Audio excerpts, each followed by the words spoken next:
పాత్రికేయ, electronic media, social media మిత్రులు, సోదరులందరికీ ఉద్యమ నమస్సులు. దేశంలో జరుగుతున్న ప్రధాన చర్చ ఇప్పుడు మొన్న సుప్రీంకోర్టు దళిత క్రైస్తవుల అంశం మీద ఇచ్చిన తీర్పు మీద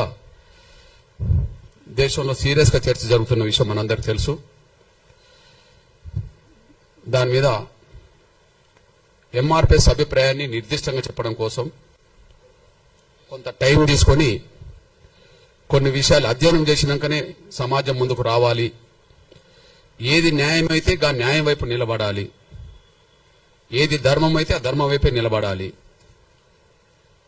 దాన్ని అడ్డుకునే శక్తులు ఏ రూపంగా ఉన్నా, ఎవరో ఏ పేరుతో ఉన్నా వాటికి తలొగ్గకుండానే ముందుకు సాగాలని ఒక స్థిరమైన నిర్ణయం తీసుకున్నాకనే ప్రెస్ మీట్ పెడుతున్నాం. దీనికి అత్యంత ప్రాధాన్యత ఇస్తారని చెప్పి నేను ఆశిస్తున్నా. మీ సహకారం కోరుతున్నా. నేను ప్లీజ్.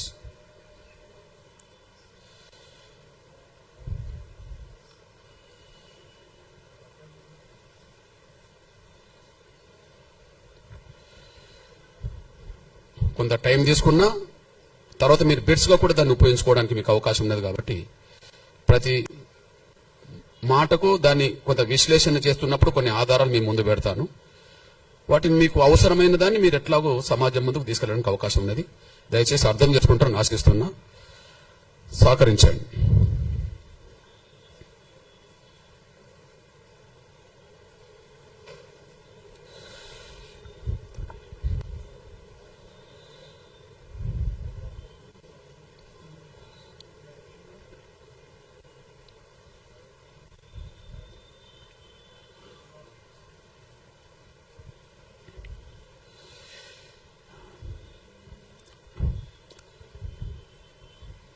దేశంలో ఉన్నబడే దళితులు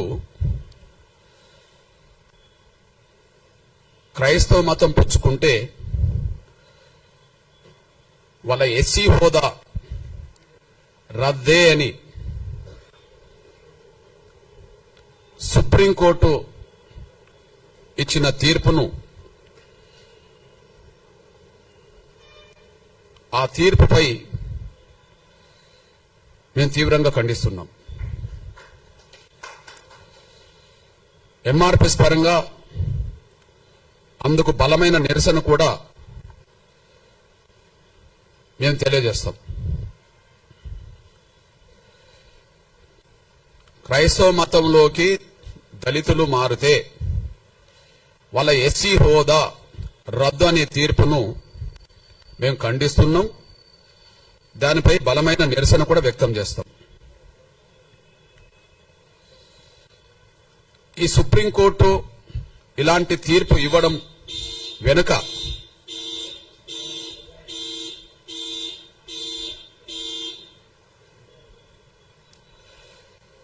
సుప్రీంకోర్టు ఇలాంటి తీర్పు ఇవ్వడం వెనుక 1950 నాడు వచ్చిన రాష్ట్రపతి ఉత్తర్వులను బేస్ చేసుకున్నది. 1950 నాడు వచ్చిన రాష్ట్రపతి ఉత్తర్వులను బేస్ చేసుకున్నట్టుగా ఆ తీర్పు చెప్తున్నది. ఆ ఉత్తర్వులే రాజ్యాంగ విరుద్ధం. ఆ ఉత్తర్వులే వివక్షతో కూడిన ఉత్తర్వులు. ఆ ఉత్తర్వులే రాజ్యాంగ విరుద్ధం. ఆ ఉత్తర్వులు వివక్షతో కూడిన ఉత్తర్వులు. ఈ రెండు తప్పే.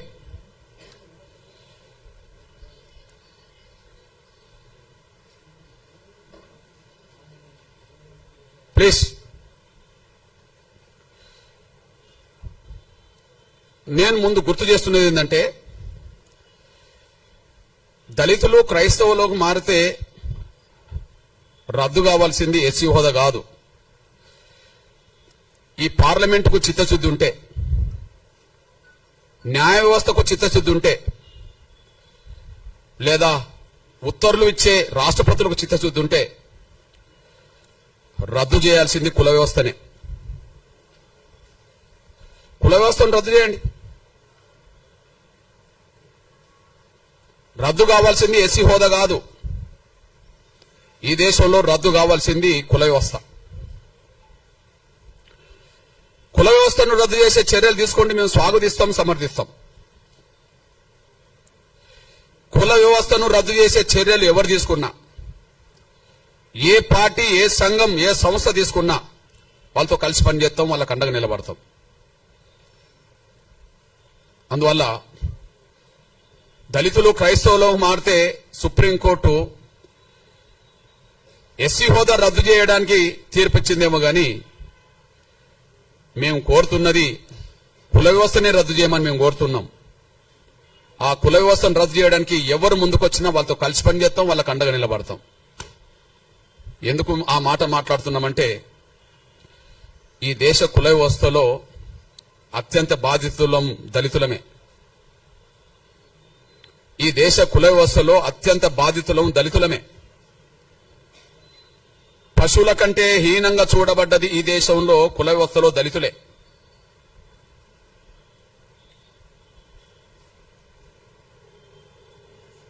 ఈ దేశంలో ఉండబడే ఇతర వర్గాల పౌరులకు ఉండబడే హక్కులు, స్వేచ్ఛ లేనిది దళితులకే. కాబట్టి కుల వ్యవస్థ బాధితులం కాబట్టి, కుల వ్యవస్థలో ఎక్కువ బాధితులం కాబట్టి, కుల వ్యవస్థలో బ్రాహ్మణేతర వర్గాలన్నీ బాధితులే. ఈ దేశ కుల వ్యవస్థలో బ్రాహ్మణేతర వర్గాలన్నీ బాధితులే. అయితే ఒక్కొక్క వర్గం మీద, ఒక్కొక్క కులం మీద కొంత మేరకు వివక్షత ఉంటుంది. ఏ రెండు కులాల మధ్యలో సాంఘిక సామరస్యత, సమానత్వం లేదు. కానీ అన్ని కులాల మీద ఆధిపత్యం, గౌరవం పొందుతున్నది బ్రాహ్మణ వ్యవస్థ. ఈ బ్రాహ్మణ వ్యవస్థలో అత్యంత పీడిత వర్గం ఎవరు? అత్యంత వివక్ష గురవుతున్నది ఎవరు? అత్యంత బాధితులు ఎవరు? పశువుల కంటే హీనంగా ఈ దేశంలో ఏ వ్యవస్థలో చూడబడ్డం దళితులు, కుల వ్యవస్థల వాళ్ళు. అంటే ఈ దేశ కుల వ్యవస్థలో అత్యంత బాధితులం దళితులం గనక ఆ దళిత బాధితుల వర్గం నుంచి మేము మాట్లాడుతున్నాం. కుల వ్యవస్థను రద్దు చేయండి. ఎస్సీ హోదా కాదు, కుల వ్యవస్థను రద్దు చేయమని మేము డిమాండ్ చేస్తున్నాం. కుల వ్యవస్థను ఏ పార్టీ సమర్థిస్తుందో బహిరంగపరచమనండి. అస్పృశ్యత అనేది ఏ వ్యవస్థ నుంచి వచ్చిందో రాజకీయ పార్టీలు బహిరంగపరచాలి. ఈ ప్రపంచంలో ఎక్కడ లేని అస్పృశ్యత ఈ దేశంలో ఏ వ్యవస్థ ద్వారా వచ్చిందో బహిరంగపరచాలి. కుల వ్యవస్థను సమర్థించేటోళ్ళంటే కుల వ్యవస్థను సమర్థించిన వాళ్ళే. కుల వ్యవస్థను కుల వ్యవస్థను వ్యతిరేకించిన వాళ్ళంటే సమానత్వాన్ని కోరుకున్న వాళ్ళే. సమానత్వాన్ని ఈ దేశంలో కోరుకునేటోళ్ళు కుల వ్యవస్థ రద్దు కోరుకుంటారు. అసమానతలు ఉండాలని కోరుకునేటోళ్ళు కులాన్ని కోరుకుంటారు, ఉండాలని కోరుకుంటారు. ఈ ఉండాలని కోరుకున్న వాళ్ళు ఎవరో బహిరంగం రావాలి. కుల వ్యవస్థ రద్దు కోరుకునేటోళ్ళు ఎవరో బహిరంగం రావాలి. అది సంస్థలైనా, వ్యక్తులైనా, రాజకీయ పార్టీలైనా ఎవరైనా ఈ విషయంలో బహిరంగ రావాలని డిమాండ్ చేస్తున్నా. నేను ఇంత మాట మాట్లాడడానికి కారణం ఏంటంటే ఏ తీర్పు అయితే సుప్రీంకోర్టు ద్వారా వచ్చిందో, ఒకనాడు సుప్రీంకోర్టుకు చీఫ్ జస్టిస్ గా పనిచేసిన మన తెలుగు ప్రముఖుడు, ఒకనాడు సుప్రీంకోర్టుకు చీఫ్ జస్టిస్ గా పనిచేసిన మన తెలుగు ప్రముఖుడు, మాజీ చీఫ్ జస్టిస్ కోకా సుబ్బారావు, మాజీ చీఫ్ జస్టిస్ కోకా సుబ్బారావు ఈ తెలుగు నేల మీద అంబేద్కర్ గురించి, అంబేద్కర్ భావజాలం గురించి పరిచయం చేసిన మొదటి పుస్తకం డాక్టర్ ఎన్లూరి రాసింది. అది 6 దశాబ్దాల క్రితం వచ్చేసింది, ఇప్పటిది కాదు. 6 దశాబ్దాల క్రితం వచ్చింది, ఇప్పటిది కాదు. దానికి ముందు మాట రాసింది అప్పుడే. నేను ఇప్పుడు మీకు చూపెడుతున్న పుస్తకం ఈ రోజు రాసుకున్నది కాదు,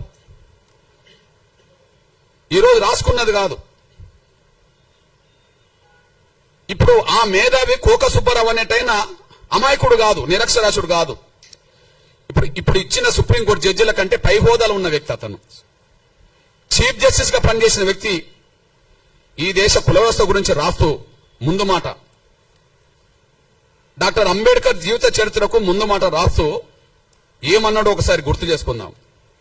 ఆయన మన తెలుగు ప్రముఖుడే, ఉన్నత వర్గాలకు సంబంధించిన వ్యక్తి వెలమ. ఆయన ఏం మాట్లాడిండో చదివినిపిస్తా. హిందూ మతానికి కులతత్వం ఒక వినాశ హేతువు. హిందూ మతానికి కులతత్వం ఒక వినాశ హేతువు. కులతత్వానికి రాజ్యాంగ చట్టంలో ఎలాంటి ప్రసక్తి లేకపోయినా అది ఏదో ఒక రూపంలో తాండవిస్తూనే ఉంది.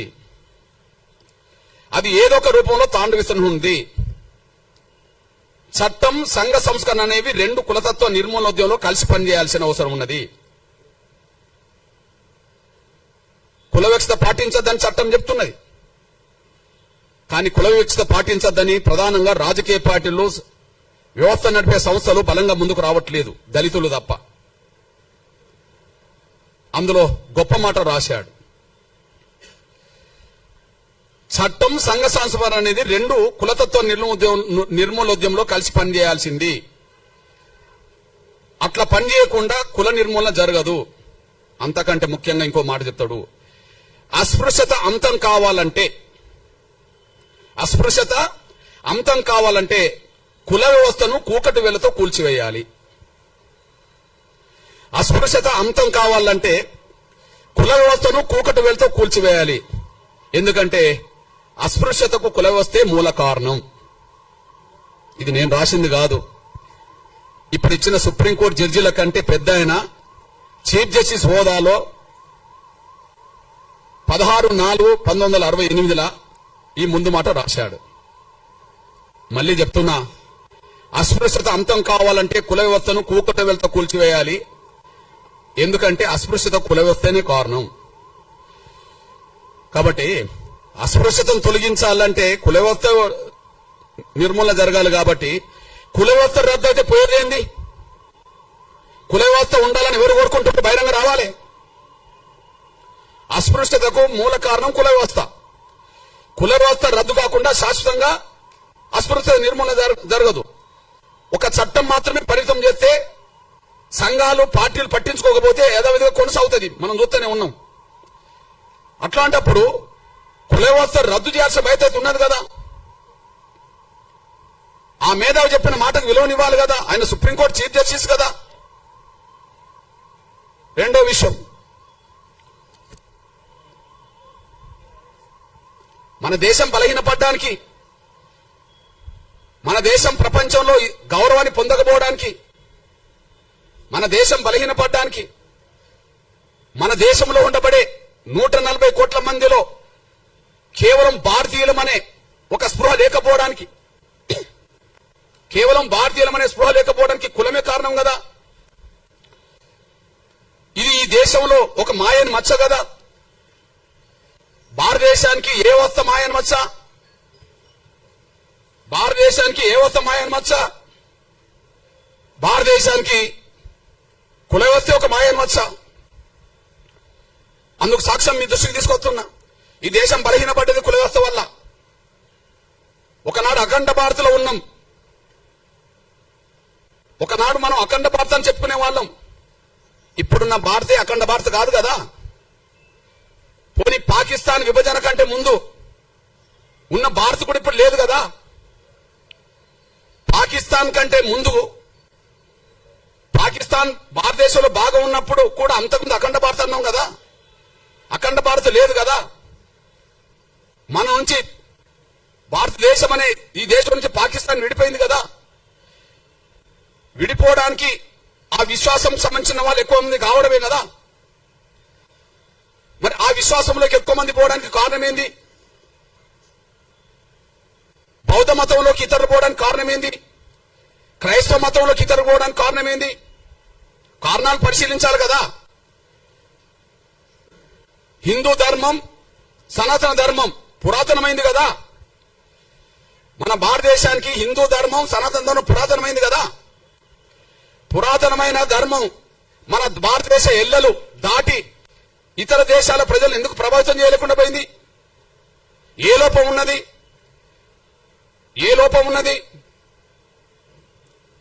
పురాతనమైంది కదా. సనాతన ధర్మం తర్వాతనే, లేదా హిందూ విశ్వాసం తర్వాతనే క్రైస్తవం వచ్చింది కదా,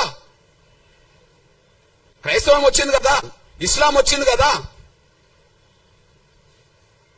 క్రైస్తవం ఎక్కడో మొదలై వాళ్ళ ప్రపంచంలో ప్రతి దేశంలో ప్రభావితం చేస్తుంది కదా. ఇస్లాం ఎక్కడో మొదలై ప్రపంచ దేశాల్లో దాదాపు 60% 70% దేశాల మీద ప్రభావితం చేస్తున్నది కదా. అసలు మన దేశంను దాటి బయట ఎందుకు పోలేకపోయాం? సనాతన ధర్మం తర్వాతనే మిగతా ధర్మాలు వచ్చినాయి కదా ఈ ప్రపంచంలో. ఆ రెండు విశ్వాసాలకు సంబంధించిన వాళ్ళు ఎందుకు విస్తరించగలిగినరు? మనం ఎందుకు కుచించకపోయినాం? మన ధర్మంలో ఉండే లోపం ఏంటిది? సనాతన ధర్మంలో ఏదైనా లోపం ఉన్నదనుకుంటే కుల వ్యవస్థను సమర్థిస్తూనే ఉంటది. హిందూ ధర్మంలో ఏదైనా లోపం ఉన్నదంటే కుల వ్యవస్థను సమర్థిస్తున్నట్టుగానే ఉంటది. కుల వ్యవస్థను సమర్థిస్తే అందులో లోపం ఉన్నట్టే. అది హిందూ ధర్మమైనా సనాతన ధర్మమైనా. కుల వ్యవస్థ సమర్థించకపోతే హిందూ ధర్మమే గొప్పది కావచ్చు, సనాతన ధర్మమే గొప్పది కావచ్చు. కానీ పురాతనమైన సనాతనమైన మన ధర్మం ప్రపంచాన్ని ప్రభావితం చేయలేకుండా పోయింది. కానీ ఇస్లాం ధర్మం మాత్రం ప్రపంచాన్ని ప్రభావితం చేస్తున్నది. ఈ దేశంలో మసీదులు లేని ఊరు కనిపిస్తుందా? ఈ దేశంలో చర్చిలు లేని ఊరు కనిపిస్తుందా? ఇస్లాం ఎక్కడ పుట్టింది? ఇవాళ ప్రపంచంలో ఏ స్థాయిలో నిలబడ్డది? క్రైస్తవం ఎక్కడ పుట్టింది? ఈ ప్రపంచంలో ఏ స్థాయిలో నిలబడ్డది? ఈ రెండింటికంటే ముందు హిందూ ధర్మం సనాతన ధర్మం అయినప్పుడు ప్రపంచాన్ని ఎందుకు ప్రభావితం చేయలేకుండా పోయినాం? మన లోపమేంటి? అఖండ భారత్ లేదు, స్వాతంత్రం కంటే ముందున్న భారత్ కూడా లేదు. అఖండ భారత్ లేదు, స్వాతంత్రం కంటే ముందున్న భారత్ కూడా లేదు. మన లోపాన్ని సరి చేసుకోకపోతే, మన లోపానికి కారణమైన కుల వ్యవస్థను రద్దు చేసుకోకపోతే ఇంకొక 100 ఏళ్లకు ఈ ఉన్న భారత్ ఉంటుందని గ్యారంటీ లేదు. వాస్తవం, సత్యం మాట్లాడడానికి భయపడాల్సిన అవసరం లేదు. ఎందుకు అఖండ భారత్ లేకుండా పోయిందో స్పష్టం చేయండి. ఎందుకు ఉన్న భారత్ కూడా భారత్ లేకుండా పోయిందో, స్వాతంత్రం కంటే ముందున్న భారత్ స్వాతంత్రం తర్వాత ఎందుకు లేకుండా పోయిందో స్పష్టం చేయండి. ఈ దేశంలో ఏ విశ్వాసాలు పెరిగినాయో స్పష్టం చేయండి. ఆ విశ్వాసాలు పెరగడానికి, విశ్వాసాలు గల ప్రజలు పెరగడానికి, ఆ సంఖ్య పెరగడానికి ఏం కారణమో చేయండి. ఎక్కడనో పుట్టిన ఇస్లాం ప్రపంచాన్ని ప్రభావితం చేస్తూ దేశంలో ఉన్నది కదా. ఆ ధర్మంలో లోపం ఉంటే ప్రపంచాన్ని ఎందుకు ప్రభావితం చేస్తుంది? క్రైస్తవ ధర్మంలో లోపం ఉంటే ప్రపంచాన్ని ఎందుకు ప్రభావితం చేస్తున్నది? మన ధర్మంలో సత్యం ఉంటే ఎందుకు బయటికి వెళ్ళలేకుండా పోయినాం? మన లోపానికి కారణం ఏంది? ఈ దేశ వ్యవస్థలో, మన ధర్మంలో కుల వ్యవస్థను ఎప్పుడైతే సమర్థించడం మొదలు పెట్టామో అక్కడి నుంచి ఒక మాయను మచ్చగా, ఈ కుల వ్యవస్థలో అందరూ సమానం కాదనే భావనతో ప్రత్యేకంగా దళితులను మనుషులుగా చూడకుండా వివక్షతగా, అంటరాని వాళ్ళుగా చూడడం వల్ల ఎవరొచ్చి మా ధర్మం గొప్పదని ప్రచారం చేస్తే, ఎవరొచ్చి మా ధర్మంలో సమానత్వం ఉన్నదని ప్రచారం చేస్తే, ఎవరొచ్చి మా ధర్మంలో అసమానతలు లేవని ప్రచారం చేస్తే, అసమానతలు గురవుతున్న వర్గాలు సమానత్వం దిశగా అడుగులేయడం కోసం ఎన్నో మార్గాలు ఎన్నుకున్నారు. ఇక్కడ మీ అన్నగా చెప్తున్నా నేను, 1950 ఆర్డర్, రాష్ట్రపతి ఆర్డర్ రాజ్యాంగ విరుద్ధం కదా. రాజ్యాంగ విరుద్ధంతో పాటు అది వివక్షత కదా. రాజ్యాంగ విరుద్ధం ఎందుకంటున్నా? భారత రాజ్యాంగంలో ఆర్టికల్ 25 ఉన్నది కదా. ఆర్టికల్ 25 ఏం చెప్తుంది? ఈ దేశ పౌరులకు వాళ్ళు ఇష్టమున్న మతాన్ని ఎన్నుకోవచ్చు, వాళ్ళు ఇష్టమున్న మత విశ్వాసాలు కలిగి ఉండవచ్చు అని చెప్పి ఆర్టికల్ 25 చెప్తున్నది కదా. ఆర్టికల్ 25 చెప్తున్నది కదా. అదే సమయంలో ఆర్టికల్ 14, 15 ఏం చెప్తున్నది? సమానత్వం హక్కు అని చెప్తున్నది కదా. లింగ పరంగా, మత పరంగా, కుల పరంగా వివక్ష ప్రదర్శించొద్దు, భారతీయులందరి పట్ల సమానంగా చూడాలని చెప్పి ఆర్టికల్ 14, 15 చెప్తున్నది కదా. మత స్వేచ్ఛ ఉన్నది, సమానత్వం అందరినీ సమానంగా చూడమని ఉన్నది. మరి ఇప్పుడు దళితులు మాత్రమే క్రైస్తవ మతంలో తీసుకుంటే, SC ఎస్సీ హోదా రద్దు అవుతుందని ఎట్లా ఆర్డర్ వస్తుంది? దళితులు మాత్రమే క్రైస్తవ మతం తీసుకుంటే ఎస్సీ హోదా రద్దు అవుతుందని చెప్పి ఎట్లా ఆర్డర్ వస్తుంది? ఆ ఆర్డర్ను సమర్థిస్తూ ఎట్లా తీర్పు వస్తుంది? నేను ఎందుకు ఈ మాట మాట్లాడుతున్నంటే, ఈ దళిత వర్గం నుంచి ఇప్పటికీ భక్తులే, ఈ దళిత వర్గం నుంచి ఎవరైనా క్రైస్తవ మతంలో చేరుకుంటే ఇప్పటికీ భక్తులే. కానీ క్రైస్తవ మతాన్ని ప్రచారం చేసే పెద్ద పెద్ద మిషనరీ సంస్థలు ఉన్నత వర్గాలు, పెద్ద మిషనరీ సంస్థలు ఉన్నత వర్గాలు. అందులో బ్రాహ్మణులు ఉన్నారు, అందులో వైశ్యులు ఉన్నారు, అందులో బ్రాహ్మణులు ఉన్నారు. ఇక్కడ తెలుగు నేల మీద కమ్మ వాళ్ళు ఉన్నారు, రెడ్లు ఉన్నారు, కాపులు ఉన్నారు, అందరూ ఉన్నారు.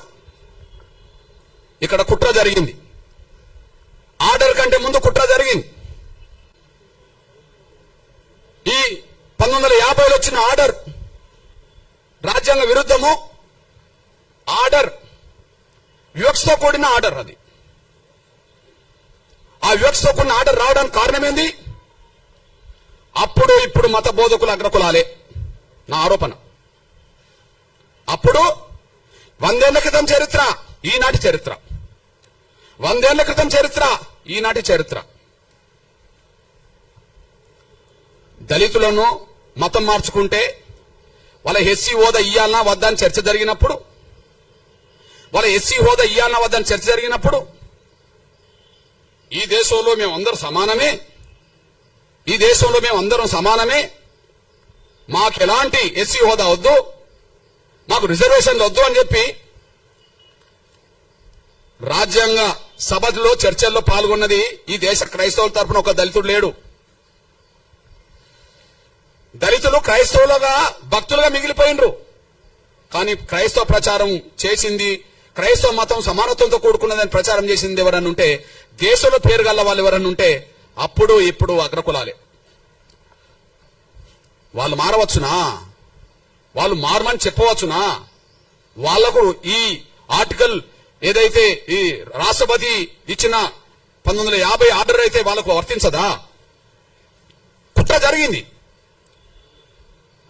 రాజ్యాంగం రాయడానికంటే ముందు రాజ్యాంగ సభ చర్చల్లో మైనార్టీల హోదా, అణగారిన వర్గాలకు సంబంధించిన వాళ్ళ మతపరమైన హోదా ఎట్లా ఉండాలని చర్చ జరిగినప్పుడు ఆ చర్చల్లో ఈ దేశ క్రైస్తవ ప్రతినిధులుగా 4 పాల్గొన్నారు. ఈ దేశ క్రైస్తవ ప్రతినిధులుగా 4 పాల్గొన్నారు. ఈ 4లో ఈ కమిటీకి చైర్మనే మీ దృష్టికి తీసుకొస్తున్నా. అల్పసంఖ్యాక వర్గాల సబ్ కమిటీ, అడ్వైజరీ కమిటీ. రాజ్యాంగంలో అల్పసంఖ్యాక వర్గాలకు, దళితులకు, పేద వర్గాలకు ఎలాంటి ఉండాలని చెప్పినప్పుడు అంత అంబేద్కర్ కూడా ఉంటాడు. కానీ దీనికి చైర్మన్ ఎవరు? హెచ్సి ముఖర్జీ, పశ్చిమ బెంగాల్. ఆయన ఎవరు? బ్రాహ్మణ్. ఎవరి తరఫున పాల్గొన్నాడు? ఈ దేశ భారతీయ క్రైస్తవుల తరఫున పాల్గొన్నాడు. ఈ దేశ భారతీయ క్రైస్తవుల తరఫున పాల్గొన్నాడు. ఎవరు ఆయన? బ్రాహ్మణ్. ఓకే. ఇంకొక ఆయన ఫాదర్ జెరోమ్ డిసోజా, ఈయన పాల్గొన్నాడు. ఈయన అగ్రకుల వ్యక్తే. ఇంకొక ఆయన రాజకుమారి అమృత్ కౌర్, ఈమె రాజకుటుంబంలో పుట్టింది. అట్లనే పీకే సాల్వే, ఈయన కూడా అగ్రకులస్తుడే. వీళ్ళు 4 ఈ దేశ క్రైస్తవులకు ఏం రావాలి అనే కాడ మాట్లాడిండ్రు. మాకు రిజర్వేషన్లు వద్దన్నారు.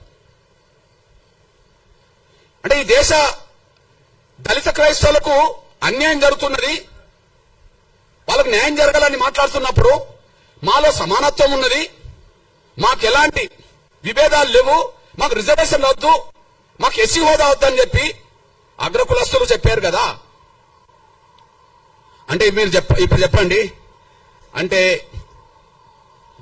హిందూ దళితుల తరపున అంబేద్కర్ పాల్గొన్నాడు, ఎదుగుతూనే పాల్గొన్నాడుగా. హిందూ దళితుల తరపున ఇందులో ఇదే కమిటీలో జగ్జీవన్ కూడా పాల్గొన్నాడు. హిందూ దళితుల తరపునే కదా ఈ కమిటీలో ఉంటాడు. అంబేద్కర్ ఉంటాడు, జగ్జీవన్ రామ్ ఉంటాడు. అంబేద్కర్ ఉంటాడు, జగ్జీవన్ రామ్ ఉంటాడు. కానీ హిందూ దళితుల తరపున వాళ్ళు మాట్లాడతారు. క్రైస్తవ తరపున మాట్లాడలేదా అంబేద్కర్ అంటే మాట్లాడిన చరిత్ర నేను చెప్తా. కానీ ప్రత్యేకంగా క్రైస్తవ తరపున మాట్లాడాల్సిన నిర్ణయం ఎవరు తీసుకోవాల్సి వచ్చింది? ఈ దేశంలో క్రైస్తవ తరపున ఎదిగిన వాళ్ళే. మరి అప్పుడు దళితుల నుంచి క్రైస్తవులో ఎదిగిన వాళ్ళు ఎవరు లేరు కదా, ఆస్థాకి ఎదిగిన వాళ్ళు లేరు కదా, భక్తులుగా మిగిలిపోయిండు కానీ ఒక శక్తులుగా ఎదగలేదు కదా. ఈ నలుగురు కూడా గాంధీ శిష్యులే. పేరు క్రైస్తవ మతం ఉన్నది వాళ్ళ కులాలు అగ్రకులాలు, కానీ వాళ్ళు గాంధీ శిష్యులు. గాంధీ చేసిన మోసం వల్ల హిందూ దళితులు మోసపోయినరు, దళిత క్రైస్తవులు మోసపోయినరు. ఏ మోసం? హిందూ దళితులు ఎక్కడ మోసపోయినరు? హిందూ దళితులకు ప్రత్యేక నియోజకవర్గాలు ఉండాలని కమ్యూనల్ అవార్డు వచ్చింది కదా. కమ్యూనల్ అవార్డు రద్దు చేయించడం కోసం కదా గాంధీ నిరాదీక్ష చేసింది. ఆయనను బతికించడం కోసం కదా అంబేద్కర్ రాజీపడాల్సి వచ్చింది. అంటే ప్రత్యేక నియోజకవర్గాలు పోయినాయి కదా. ఎస్సీలు నిలబడ్డ నియోజకవర్గాల్లో ఎస్సీలే ఓట్లేసుకొని గెలిపించుకోవాలనేది పోయింది కదా. ఇది పోవడానికి కారణం గాంధీ కదా. అంటే హిందూ దళితులను మోసం చేసింది గాంధీ కదా. హిందూ దళితుల జీవితాలు అడ్డుకున్నది గాంధీ కదా. దళితులు క్రైస్తవ మతం తీసుకుంటే క్రైస్తవ మతం తీసుకున్న దళితులకు ఎస్సీ హోదా అవసరం లేదని చెప్పి మాట్లాడిచ్చింది కూడా అగ్రకులాల క్రైస్తవ పెద్దలతోటే కదా. వీళ్ళు ఈ నలుగురు గాంధీ శిష్యులే కదా. అంటే దళిత క్రైస్తవులకు ఆనాడు మోసం జరగడానికి, దళిత హిందువులకు మోసం చేయడానికి గాంధీ పడిన కుట్ర కారణం కదా. ఇది వాస్తవం కదా. ఇది వాస్తవమే కదా. అదే సమయంలో మీ అన్నగా చెప్తున్నా నేను, అంబేద్కర్ అభిప్రాయం మొదటి నుంచి నిర్దిష్టంగా ఉన్నది. అంబేద్కర్ అభిప్రాయం మొదటి, ఆయన హిందూ దళితుడుగానే పాల్గొన్నాడు ప్రతి చోట. ఆయన ఎన్నికలు నిలబడ్డా హిందూ దళితుడుగా నిలబడ్డాడు. రిజర్వేషన్ సీట్ల నుండి ఆయన ఎక్కడైనా హిందూగానే ఉన్నాడు. ఆయన బౌద్ధ మతం తీసుకున్నది ఎప్పుడు? అక్టోబర్ 14, 1956లో. ఆ తర్వాత 2 నెలలు కూడా తర్వాతనే చనిపోయిండు. అంటే అంతకు ముందు బౌద్ధ మతం తీసుకోవడానికంటే ముందు, అంటే చనిపోవడానికి 2 నెలల ముందు కూడా ఈయన హిందువే కదా. అంబేద్కర్ హిందువేనేగా, అఫీషియల్ గా హిందువునే కదా. ఎస్సీ రిజర్వేషన్ లో హిందూ దళితుడుగానే చేశాడు. ఎస్సీ నియోజకవర్గంలో హిందూ దళితుడు కాకపోతే అప్పటికి బౌద్ధ మతంలో ఉన్నోళ్ళకు కూడా ఎస్సీ హోదా లేదు కదా. సిక్కు మతం ఉన్నోళ్ళకి ఎస్సీ హోదా లేదు కదా. అంబేద్కర్ పోటీ చేసిన నాటికి ఒక దళితులకు, హిందూ దళితులకు మాత్రమే పోటీ చేసే అవకాశం ఉన్నది కదా. మరి హిందూ దళితుడుగా ఆయన అభిప్రాయం చెప్పిండు కదా. మతం మారినంత మాత్రాన కుల వ్యవస్థకు సంబంధించిన అవమానాలు దళితులకు తగ్గవు. ఆయన 2 చోట్ల చెప్పాడు. చెప్పేశాడు. అంబేద్కర్ అభిప్రాయాలు చాలా స్పష్టంగా కనిపించినాయి. లోధియన్ కమిటీ పరిణామాలే కమ్యూనల్ అవార్డు వచ్చింది. ఆ లోధియన్ కమిటీ ముందు ఈయన వాదన చేశాడు. ఆ వాదన ఒకసారి వినిపిస్తా చూడండి. హిందూ మతం నుండి క్రైస్తవంలోకి మారిన వాళ్లకు గుర్తింపు రావచ్చునో రాదో, కానీ సమాజం అతన్ని చూసే చూపులో మాత్రం మార్పు రాదు. గ్రామాల్లో దళిత క్రైస్తవులు ఇప్పటికీ అస్పృశ్యులుగానే పరిగణించబడుతున్నారు. వారికి విడిగా శ్మశానాలు ఉంటాయి. ఇది ఎప్పటి మాట? 1932 కంటే ముందు మాట, కమ్యూనల్ అవార్డు కంటే ముందు మాట. అయితే అప్పుడు కూడా ఇట్లాంటి ఉన్నత వర్గాల క్రైస్తవ లీడర్లు మాకు అవసరం లేదన్నప్పుడు ఆయన డీసెంట్ నోట్ రాస్తాడు. మీ అభిప్రాయంతో నేను ఏకీభవించట్లేదు అని. మీ అభిప్రాయంతో ఏకీభవించట్లేదని చెప్పి లోధియన్ కమిటీ ముందు ఆయన డీసెంట్ నోట్ రాసి ఏమంటాడంటే, అస్పృశ్యతను కేవలం హిందూ మతానికి పరిమితం చేయకూడదు. అస్పృశ్యత వల్లే కలిగే సామాజిక వైకల్యం, సోషల్ డిజాబిలిటీ ఏ మతంలో ఉన్న వారికైనా వర్తిస్తుంది. కేవలం క్రైస్తవులనే ముద్ర వేసి వాళ్ళని అణగారిన వర్గాల జాబితా నుండి తొలగించడం అన్యాయము. వాళ్ళను అణగారిన వర్గాల జాబితా నుండి తొలగించడం అనేది అన్యాయము. ఇది ఎప్పుడు రాశాడు? ఆర్డర్ రాకముందే రాశాడు. 1950 ఆర్డర్. కానీ ఇది కమ్యూనల్ అవార్డు కంటే ముందు ఆయన డీసెంట్ నోట్ రాశాడు. దళితులు మతం మార్చుకుంటే వాళ్ళ ఎస్సీ హోదా రద్దు చేస్తామని మాట్లాడడం అనేది అది న్యాయం కాదు, అది మంచిది కాదని చెప్పి ఆయన స్పష్టం చేశాడు. అంతేకాకుండా చాలా సందర్భాల్లో ఆయన మాట్లాడాడు. రాజ్యాంగ సభలో కూడా మాట్లాడాడు.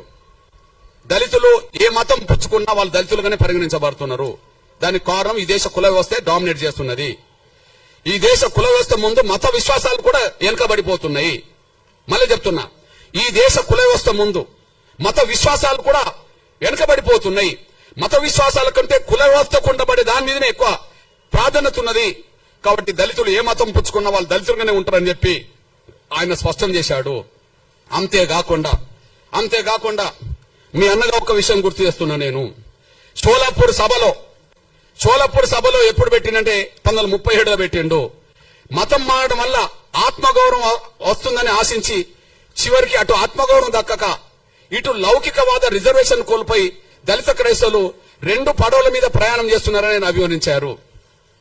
ఇటు హక్కులు పోయినాయి, ఇటు గౌరవం పోయింది. హక్కులు పోయినాయి, అటు గౌరవం పోయింది. దళిత క్రైస్తవులు అయినంత మాత్రాన ఉన్నత వర్గాల క్రైస్తవులలో పెట్టే సమాధుల కాడ వీళ్ళని పెడతారా? గౌరవం లేదు. అందులో మారిండని చెప్పి హక్కులు పోయినాయి. రెండిటికి చెడిపోయిండ్రు అని చెప్పి, రెండిటికి నష్టపోయిందని చెప్పి డాక్టర్ బాబాసాహెబ్ అంబేద్కర్ మాట్లాడిండు. ఇప్పుడు మీ అన్నగా చెప్తున్నా, మీకు లేటెస్ట్ ఉదాహరణ చెప్తున్నా. 100 ఏళ్ల క్రితం క్రైస్తవ వ్యవస్థ మీద 100 ఏళ్ల క్రితం ఉన్నత వర్గాల ప్రభావమే ఉన్నది. వాళ్ళు ప్రచారకులు, వీళ్ళు భక్తులు, అంతే. వాళ్ళు ప్రచారకులు, వీళ్ళు భక్తులు. ఇప్పటికీ 100 ఏళ్ల తర్వాత చరిత్ర చెప్తున్నా నేను. పేర్లు 100 ఏళ్ల తర్వాత చరిత్ర చెప్తున్నా, వాళ్ళ పేర్లు. ఇప్పుడు చూడండి, చౌత ఈ తెలుగు నేలను క్రైస్తవ మత ప్రచారాన్ని 99% ప్రభావితం చేసే పెద్ద ఫాదర్ల పేరు, పాస్టర్ల పేరు, బ్రదర్స్ పేరు మీకు చదివి వినిపిస్తా. ఇలా ఒక్క దళితుడి పేరు చెప్తే నేను 100 ఏళ్ల క్రితం 4 పేరు చెప్పాను. 100 ఏళ్ల తర్వాత 10 మంది పేరు చెప్తా. ఒక్కసారి ఆ 10 మంది పేర్లు వినండి. బ్రదర్ అనిల్ కుమార్, వైఎస్ రాజశేఖర్ గారు అల్లుడు. బ్రదర్ అనిల్ కుమార్, వైఎస్ రాజశేఖర్ గారు అల్లుడు. చాలా గొప్ప ప్రచారకుడు, బ్రాహ్మణ్. ఓకే, ఆయన పెద్ద ప్రచారకుడు అని చెప్పి మా బ్యాచ్, ఆయన గొప్పోడు, గొప్ప ప్రచారకుడు అని చెప్పి వీళ్ళు వెళ్తారు. అక్కడ దాకా ఎదగరు వీళ్ళు, కానీ ఎక్కడికి వెళ్తారు? ప్రచారకుడు ఎవరు? అనిల్. ఇప్పుడు మీరు చూడండి, ఒకే చోట ఉండి 100 చోట్ల వీడియో, అది కెమెరాలు పెడతారు. ఏంటిది అది? డిజిటల్ సంబంధించిన పెట్టి లక్షల మందిని ప్రభావితం చేసే బ్రదర్ సతీష్ కుమార్, లక్షల మందిని ప్రభావితం చేసే బ్రదర్ సతీష్ కుమార్ ఓసీ కాపు. ఓకే, ఓసీ కాపు. బ్రదర్ కే పాల్ ప్రపంచ సువార్థికుడే, మనందరూ తెలుసు. ఇక్కడ నుంచి ప్రపంచ దేశాలకు ప్రభావితం చేసే వ్యక్తి, Kapu. Okay, brother John Wesley, brother రాజమండ్రికి చెందిన జాన్ వెస్లీ, ఇతను మన మంగళి సోదరుడు, చాలా ప్రభావితం చేస్తున్నాడు, BC. Vijay Paul Reddy, brother Vijay Paul Reddy చాలా ప్రభావితం చేస్తున్నాడు. Jayaprakash Paul Brahmana, Jayaprakash Paul Brahmana. Shyam Kishore, pastor Shyam Kishore OC Kamma. Okay, OC Kamma. Sipan Paul, pastor PJ Sipan Paul OC Brahmana. Hosanna ministries John Wesley Kapu. Pastor Salem Raj BC, Pasam Salim Raj BC. మా దళితుడు ఎక్కడున్నాడో నాకు అర్థమవుతలేడు. వీళ్ళు ఈ తెలుగు నేల మీద క్రైస్తవ మత ప్రచారకులుగా వాళ్ళు దేశంలో అంతర్జాతీయ స్థాయిలో పేరు తెచ్చుకుంటున్నారు.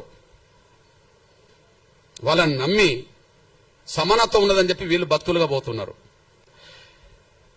ఇప్పుడు ఈ ప్రచారం చేసిన వాళ్లకు మతంలో చేరండి, మతం గొప్పదని చెప్తున్న వాళ్లకు 1950 ఆర్డర్ వర్తించదు. 1950 ఆర్డర్ వర్తించదు. వాళ్ళ కులం వాళ్ళ కులంగానే ఉంటది. వాళ్ళ కులం వాళ్ళు బ్రాహ్మణ కులమే, వాళ్ళు ఓసీలే. వాళ్ళు కమ్మ కులమే, వాళ్ళు ఓసీలే. మా మంగళ సోదరుడు బీసీనే, కాపులు ఓసీనే.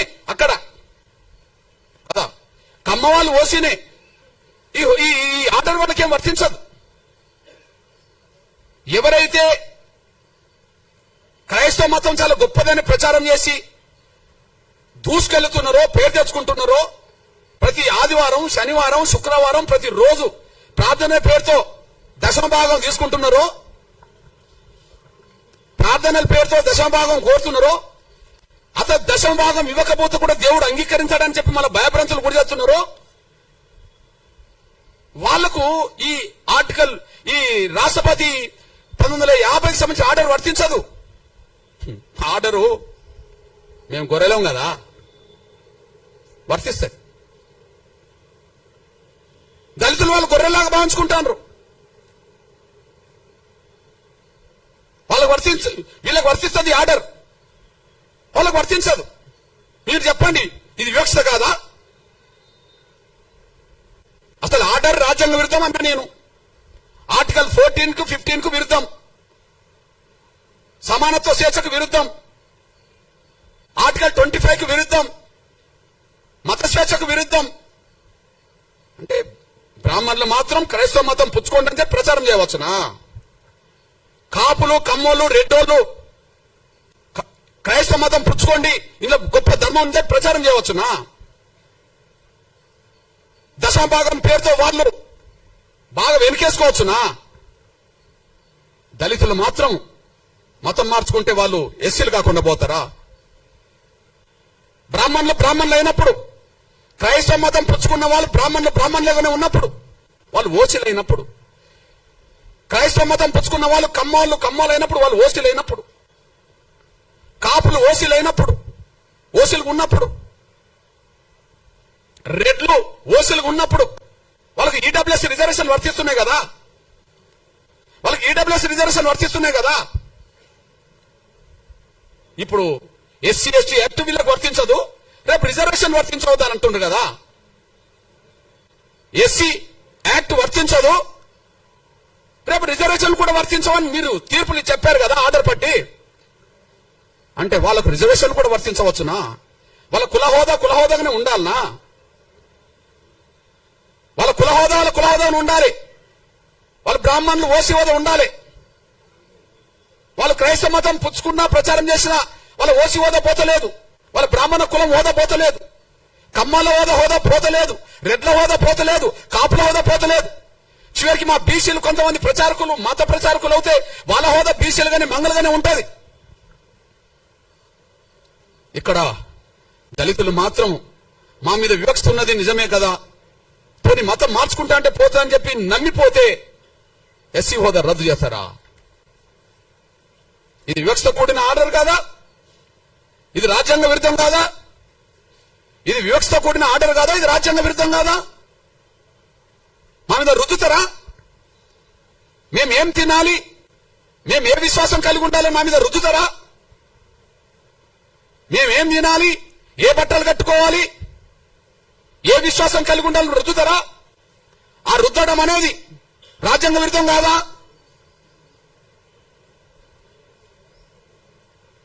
మత స్వేచ్ఛ లేదని, ఎవరు కూడా హిందూ ధర్మంలోనే ఉండాలని కుల వ్యవస్థ రద్దు చేసి ఆర్టికల్ 20 తొలగించండి, మాకు అభ్యంతరం లేదు. మత స్వేచ్ఛ వద్దు, అందరూ హిందువులుగానే ఉందాం, అందరూ సనాతన ధర్మం విశ్వసిద్దాం, అందరూ హిందువులుగానే ఉందాం, సనాతన ధర్మాన్ని విశ్వసిద్దాం. కుల వ్యవస్థ ఉండదు, కులాన్ని రద్దు చేస్తున్నామని చెప్పానండి.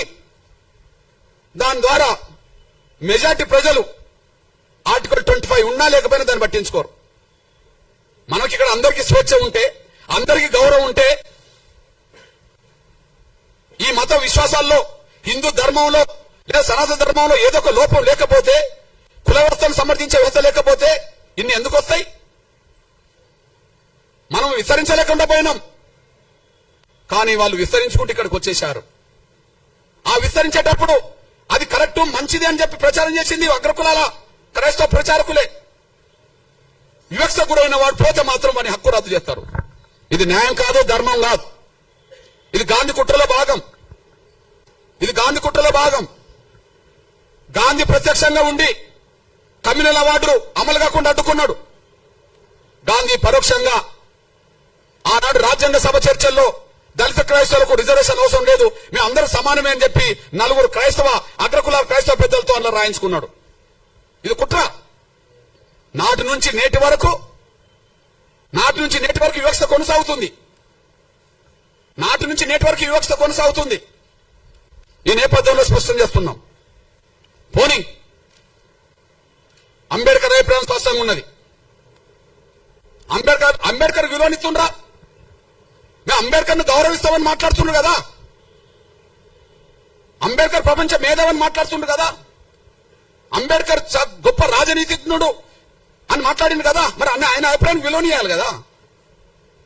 ఆయన అభిప్రాయానికి విలువనివ్వాలి కదా. ఈ దేశంలో మత వ్యవస్థ కంటే మత వ్యవస్థను మింగింది ఇప్పుడు కుల వ్యవస్థ కదా. ఏదో అంటారు చూడు, పాముకు పాలు పోస్తే కాటేయకుండా ఉంటుందా అంటే, సనాతన ధర్మంలో కులం లేదనేటోళ్ళు ఉన్నారు, సంతోషమే. హిందూ ధర్మంలో వివక్ష లేదని అంటారు, సంతోషమే. మరి సనాతన ధర్మానికి కులానికి సంబంధం లేనప్పుడు, హిందూ ధర్మంలో వివక్ష లేనప్పుడు కుల వ్యవస్థ మనకు అవసరమే లేదు కదా. కుల వ్యవస్థ ఇప్పుడు హిందూ ధర్మాన్ని కూడా బలి తీసుకుంటుంది కదా, సనాతన ధర్మాన్ని కూడా బలి తీసుకుంటుంది కదా. సాక్ష్యం ఏంటిది?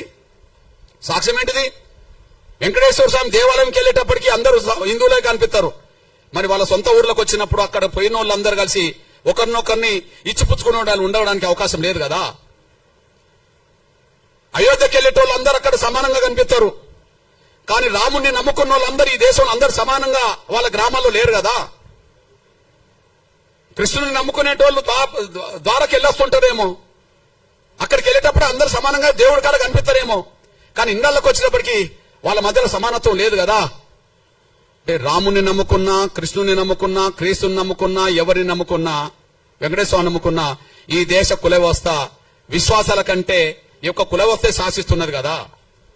విశ్వాసాలు 2వ స్థాయికి వెళ్ళినాయి కదా, కుల వ్యవస్థ శాసిస్తున్నది కదా. అంటే మనం పెంచి పోషించిన పాము మనం కాటేస్తున్నది కదా. ఈ కాటేయడం వల్లనే అఖండ భారత్ లేకుండా పోయింది కదా. ఈ కాటేయడం వల్లనే ఉన్న భారత్ కూడా పాకిస్తాన్ భూభాగం బట్టి వెళ్ళిపోయింది కదా. దేనివల్ల వెళ్ళిపోయింది? ఈ కుల వ్యవస్థ రుగ్మత మాయన్ మచ్చ ఉండడం వల్లనే ఇక్కడ వేరే విశ్వాసాలు పెరగాల్సిన దారి తీసింది కదా. ఆ విశ్వాసాలను తీసుకొచ్చిన వాళ్ళు కూడా అగ్రకులాలే వాళ్ళే కదా.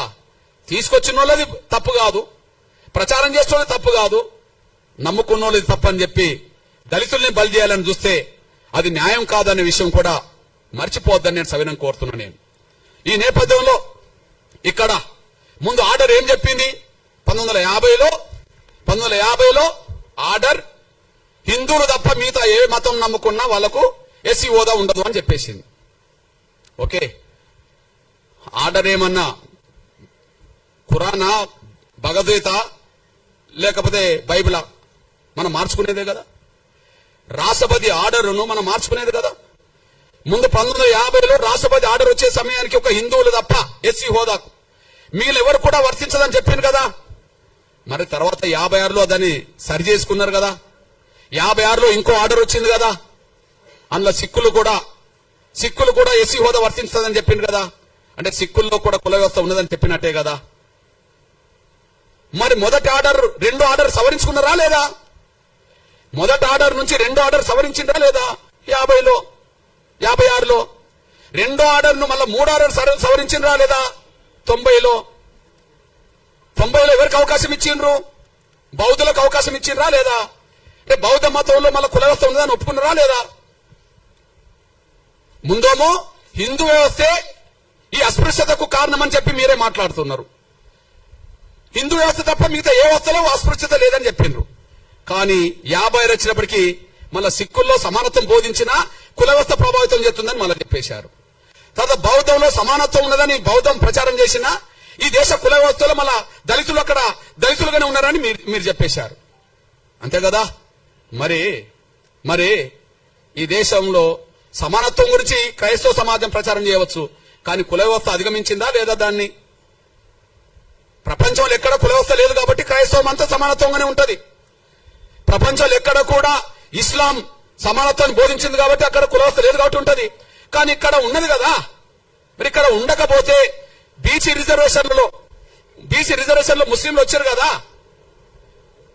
ఏ గ్రూప్ లో ఉన్నారు కదా, బి గ్రూప్ లో ఉన్నారు కదా, అంటే సామాజిక వ్యవస్థ ఇక్కడ పడ్డది కదా. అంటే ఈ దేశంలో హిందూ విశ్వాసంలో ఉన్న కుల వ్యవస్థ ఉండడం వల్ల వివక్షత కొనసాగుతుంది. సిక్కు ధర్మం ఉన్నా కొనసాగుతుంది, బౌద్ధ ధర్మం ఉన్నా కొనసాగుతుంది, క్రైస్తవ ధర్మం ఉన్నా కొనసాగుతుంది. కుల వ్యవస్థ ప్రభావం ఇస్లాం మతం కూడా ఇక్కడ పడుతుంది. నేను ఒక మాట చెప్తున్నదంటే, ఈ దేశంలో కుల వ్యవస్థ ఉన్నంత వరకు ఎన్ని గొప్ప మతాలు ఇక్కడికి వచ్చినా, ఎన్ని గొప్ప గొప్ప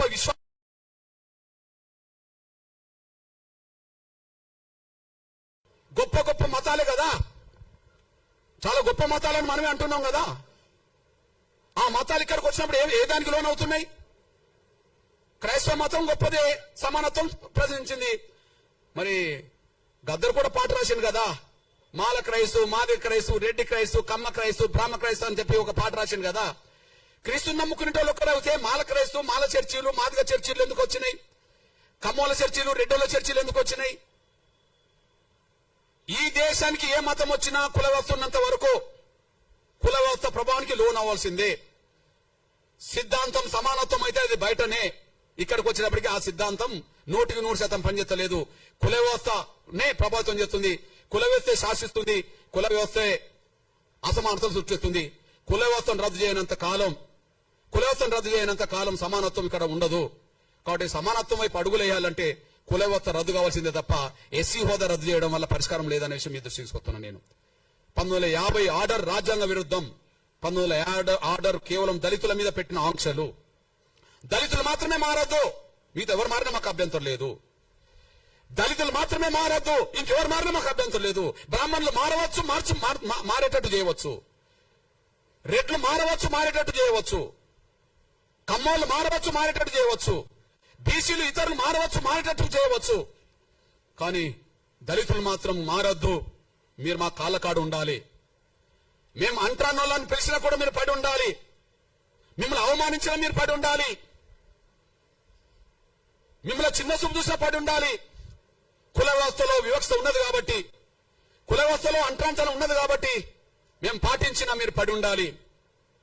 మీకు మనుషుల హోదా సమానమైన గౌరవం కాదు, పశువులతో సమానంగా, పశువుల కంటే హీనంగా చూసినా మీరు పడి ఉండాలి. కానీ మారద్దు. కుల వ్యవస్థలో అస్పృశ్యత ఉంటది, మీరు అంగీకరించి రిజర్వేషన్ పొందండి. మీరు మారితే రద్దు చేస్తాం. ఇది కండిషన్ కాదా? ఇది కండిషన్ కాదా? ఇది నిర్బంధమైన హింస కదా? మీరు బలవంతంగా ఇక్కడ ఉండండి. మీరు మారదలుచుకుంటే రిజర్వేషన్ వదులుకొని వెళ్ళండి. ఏ వివక్ష లేని వాళ్ళు మారినా మంచిదే. కుల వ్యవస్థలో వివక్ష గురవుతున్నదా బ్రాహ్మణ సమాజం? అందరికంటే ఎక్కువ గౌరవమైన హోదా పొందింది కదా. ఈ తెలుగు నేల మీద బ్రాహ్మణ సమాజం తర్వాత కమ్మ, రెడ్లు, కాపులు ఉంటారు కదా అగ్రకులాల లిస్టులో. వాళ్ళు కూడా ఎస్సీ బీసీల కంటే పై హోదాలో ఉన్నారు కదా. అంటే పై హోదాలో ఈ దేశంలోనే అత్యున్నత వ్యవస్థలో కుల వ్యవస్థలో గౌరవం పొందుతున్న బ్రాహ్మణులు మారిన మాకు అభ్యంతరం లేదు. వాళ్ళకు 1950 ఆర్డర్ వర్తించదు. ఈ తెలుగు నేల మీద కమ్మోళ్ళు, రెడ్డోళ్ళు, కాపులు ఎవరు మారిన మాకు అభ్యంతరం లేదు. వాళ్ళకి ఆర్డర్ వర్తించదు. కానీ అందరికంటే కుల వివక్షత గురవుతున్న వాళ్ళు ఎవరైనా ఉంటే, దళితులైతే వాళ్ళు మారితే మాత్రం అంగీకరించాం. బలవంతంగా వాళ్ళ పాదాల కాడ, వాళ్ళ కాళ్ళ కాడ కట్టిపడేసుకోవాలా? ఇదా రాజ్యాంగ స్పిరిట్? ఇదా ఆర్టికల్ 14-15 చెప్పింది? ఇదా ఆర్టికల్ 25 చెప్పింది? మత స్వేచ్ఛ అందరికి ఉంటుంది, వీళ్ళకు ఉండదా? సమానత్వం అని మాట్లాడుతున్న వాళ్ళు మమ్మల్ని అడగదొక్కడానికి నిర్ణయాలు తీసుకుంటారా? ఇదేం పద్ధతి? నాటి నుంచి నేటి వరకు అదే కొనసాగుతుంది. ఇకపోతే నేను ఒక విజ్ఞప్తి చేస్తున్నా. నేను హిందూ మందిరాల్లో ముందు, హిందూ దేవాలయాల్లో కేవలం బ్రాహ్మణులనే పూజారులుగా చేసే వ్యవస్థ రద్దు కావాలి.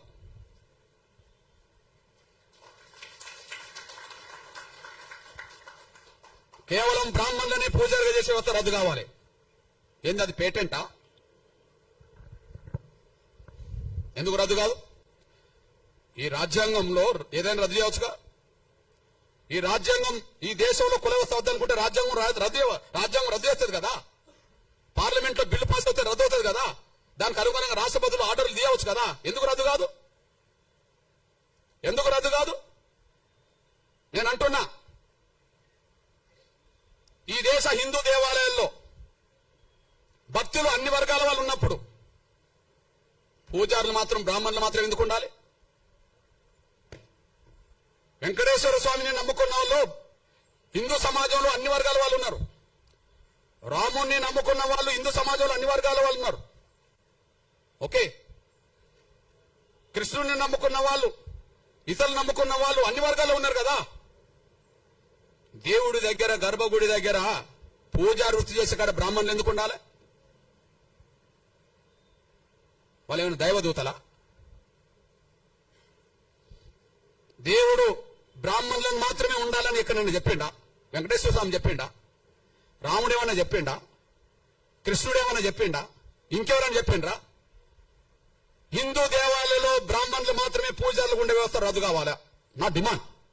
అక్కడి నుంచి కుల నిర్మూలకు దారితీస్తుంది, అక్కడి నుంచి సమానత్వానికి దారితీస్తుంది. హిందూ వ్యవస్థలో సమానత్వం రావడానికి పునాదులు పడతాయి. నేను ఒక విషయం చెప్తున్నా, నేను అయోధ్యలో రాముడి గుడి కాడ మా ఎస్సీ ఎస్టీ బీసీలకు ఉండబడే హక్కు ఇంకెవరికి లేదు. అది శ్రీకృష్ణ మందిరమైనా అయోధ్య మందిరమైనా రామాలయాలు ఎక్కడుంటాయో అక్కడ ఎస్సీ ఎస్టీ బీసీలకు ఉండబడే అంత రైట్ ఇంకెవరికి లేదు. ఓకే, నేను సాక్ష్యం చెప్తున్నా. మనం రామరాజ్యం గురించి మాట్లాడతాం. రాముడు పరిపాలించినాకనే రామరాజ్యం కదా, పరిపాలించక ముందు కాదు కదా. రాముడు ఒక రాజుగా, మనం నమ్ముకున్న వాళ్ళకు విశ్వాసం దేవుడు. ఆయన భౌతికంగా వ్యక్తిగా జీవించాడు కాబట్టి ఒక రాజు, క్షత్రియ కులం, క్షత్రియ వంశం. రాముడు ఏ వంశం? క్షత్రియ వంశం, అంతే కదా. రాముడు ఏ వంశం? క్షత్రియ వంశం. ఓకే, నేనంటున్నా, జై శ్రీరామ్ అని అందరం అంటాం అనుకో. రాముడి గొప్ప లక్షణాలు ఆయన పరిపాలనతోనే తెలిసినాయి కదా ఎక్కువ. రామరాజ్యం అని ఎందుకు అంటున్నాం? రాముడికి తమ్ముడు ఉన్నాడు, భరతుడు. రాముడి కంటే ముందు పరిపాలించండు కదా. రాముడు అయోధ్యకు వచ్చినప్పుడు తండ్రి మాటకు, సవతి తల్లి మాటకు, పినతల్లి మాటకు కట్టుబడి ఉండి రాముడు అడవికి వచ్చాడు కదా, సీతను, శ్రీమతి గారిని పట్టుకొని, తమ్ముడిని పట్టుకొని. అప్పుడు ఎవరు పరిపాలించిండ్రు? ఎవరు పరిపాలించరు కదా. మరి ఆయన పరిపాలించడు, రాముడు పరిపాలించడు. కానీ మనం ఏమంటున్నాం? మన హిందూ సమాజంలో రాముడి భక్తులు, ఓకే రాముడు దేవుడు గొప్ప రాజు అనుకుంటే ఏమంటున్నాం? రామరాజ్యం తీసుకొస్తాం అంటుండ్రు. రామరాజ్యం గొప్పదే కదా. ఆ రామరాజ్యం గొప్పదని ఎట్లా తెలిసింది? రాముడు పరిపాలిస్తేనే తెలిసింది కదా. మరి రాముడు అయోధ్య నుండి వస్తే, అడవి నుండి వచ్చినాకనే పరిపాలించాడు కదా. అడవికి వెళ్ళక ముందు రాజు కాదు కదా. అడవికి వెళ్ళక ముందు రాజు కాదు కదా. అడవికి వెళ్ళి వచ్చినాకనే రాజు కదా. మరి అడవికి వెళ్ళి అడవి నుంచి మళ్ళీ ఉట్టికినే వచ్చాడా? యుద్ధం చేయలేదా? యుద్ధం జరిగిందా లేదా?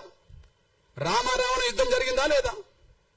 ఆ యుద్ధంలో గెలిస్తే కదా రాముడు రాజు అయింది. మళ్ళా ఆ యుద్ధంలో గెలిస్తే కదా అయోధ్యకి వెళ్ళింది. గెలిచినాక కదా అయోధ్యకి వెళ్ళింది. అయోధ్యకి వెళ్ళినాక కదా మళ్ళీ రాజుగా పట్టాభిషేకం చేసింది. గెలవకపోతే